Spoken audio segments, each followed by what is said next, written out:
Hello and welcome to another update about cryptocurrencies. In today's video, we want to take a look at what the Cardano price is doing, also the Bitcoin price. We have seen a bit of a recovery over the weekend of the different cryptocurrencies. Cardano moving sideways at the moment, but there was a gain in the last 7 days. This is what I said in a previous video, that Cardano has already caught up. So we have already seen that gain here in the last 7 days, whereas Bitcoin in the last 7 days is still in the negative. So it has, in a sense, outperformed Bitcoin and Ethereum. But now Ethereum and Bitcoin are catching up and Cardano is just moving sideways. So what is Bitcoin at the moment doing? We just do a brief look at Bitcoin, because Bitcoin is leading the market. When Bitcoin turns around, probably Cardano will turn around as well. We are still in a downtrend here with Bitcoin, still below all the main moving averages, the 20, the 50 and the 200 that I'm using. Bitcoin is currently trading above that descending wedge. That's the daily candle. It hasn't closed, obviously, the day above that yet. So we want to see the daily candle closing above that descending former resistance, now support line. That would be a positive indicator, but we are still in a downtrend, and a couple of good days don't make a trend turn around yet. So I just always, be on the side of caution. I don't think that we see that main trend reversal unless we get, certainly above the 45,500. That would be a good indicator here in that range. But I would be much more confident as soon as we get above 48,500, because that is sort of that B, that was at the moment, at least from what I see, is we had an A, B, C correction here.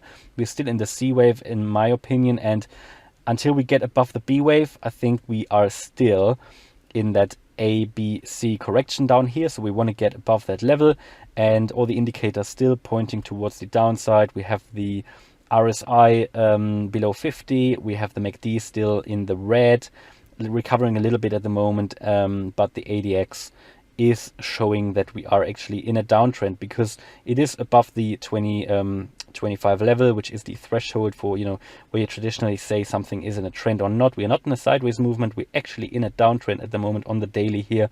If we were in a sideways move, we would be below the 20 level on the ADX, but the white line is clearly above 30. So we are in a downtrend, also because the DI line here, the red one, is above the green line, so indicating a downtrend, guys. So unless we really see that move to the upside, we are still in a downtrend, and all of that up and down that we see at the moment is just noise. We are not looking at just what could happen in the next hour. It doesn't make a big difference, does it? I still talk about it, but we want to know when the downtrend is over. See a lot of nice moves here actually to the upside at the moment, with Bitcoin moving along a trend line here on the hourly to the upside. And now there will be a breakout point here where we touch that trend line again. Do we go up or down? Well, that's all noise. As long as we aren't above the 48,500, it is all noise anyway. But what I need to say, the hourly indicator definitely looks better than the daily. But clearly still in the downtrend. I still expect us to get down once more to maybe 38, 37,000 with Bitcoin, unless we really see that trend reversal at a point of around 48,500. What about Cardano? Cardano, similar. Cardano chart is looking a little bit better in my opinion, but still, we are sort of in the same movement like Bitcoin. We just had in the last 7 days a little bit of a better move to the upside already. On the daily here as well, we are trading on we're in a downtrend. Yes, the difference is we are above the 200-day moving average, which is quite positive. However, we are below the 20 and the 50-day moving average, which can give us a bit of a resistance here now on the upper side. We've even had a bearish cross where the 20-day moving average, the shorter term moving average, crossed below the 50.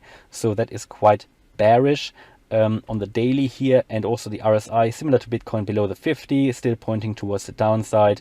The MACD as well in the red, even though we see here something like a bullish divergence forming, but as long as we haven't made that bullish crossover of the MACD line, the blue line and the orange line, again pointing to the downside. And also here we are in a downtrend on the ADX, which points towards a weak trend to the downside at the moment. And again here, a few good days, and maybe last week was quite good with 4% gain, but it doesn't show a trend reversal. You can see it on the bigger picture here on the daily that we are making lower lows and lower highs. So as long as until we haven't broken that and get at least above 280, I think we haven't seen, or at least here above those closing candles here on the I think we need to get above 265 at least. 280 was here the it's just the wicks. We would need to get above that, but at least if we can get above the 265, which are these 2 days here where we had the certainly on the 11th of September, where the candle closed at that level, that would mark a higher high.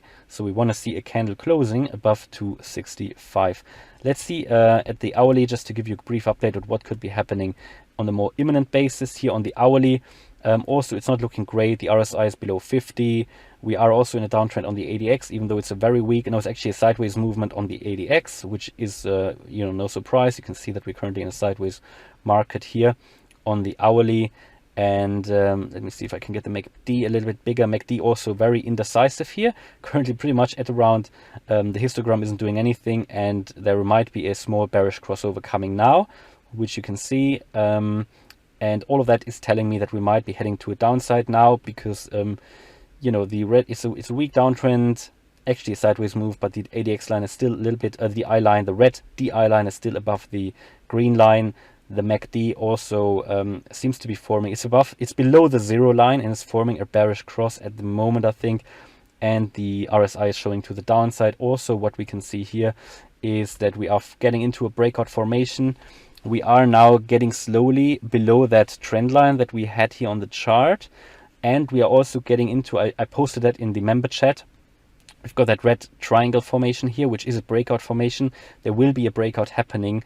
And what you can see, we've been making here actually something like a head and shoulders with a diagonal neckline. So what you can see is we had a lower high here, a higher high, and another lower high, which just indicates that we are losing steam here in that move to the upside. Yes, we've been making higher lows, but we are in an overall downtrend at the moment. In a long-term uptrend, Cardano still, I think. But in the medium and short term, the indicators still point towards the downside, which would tell me, that we might push to the downside once more. And if we go up, as long as because you never know before a breakout what's going to happen, but as long as we are still below that 265, I still think that scenario is still live, and it's clear here on the Binance chart, that we come back once more into that yellow box, maybe even a little bit lower, which would then be the completion of that C correction. And after that, which is actually a bullish scenario, yes, you might not believe it, but it's actually a bullish scenario from there on, based on the Elliott Wave method, Dow theory as well, we would go up to at least 450 in that C wave, or wave 3 completion to the upside. That is the wave 3 in which we're currently trading in. And then we can complete that, and that would happen probably, I expect that before the year is ending, and to get it to at least 450. And that's the quick update for today. So hopefully that was useful. If you liked it, please smash the like button. And if you want to follow me on this crypto journey, please subscribe. Check out my second channel, which is talking about technical analysis on a daily basis. And also, if you want to check out the membership, there is, chat functions available, Discord, Telegram, and also live chats. So yeah, then you can find a link in the description as well. And you can find the join button next to the subscribe button. Thanks a lot for watching. Bye-bye.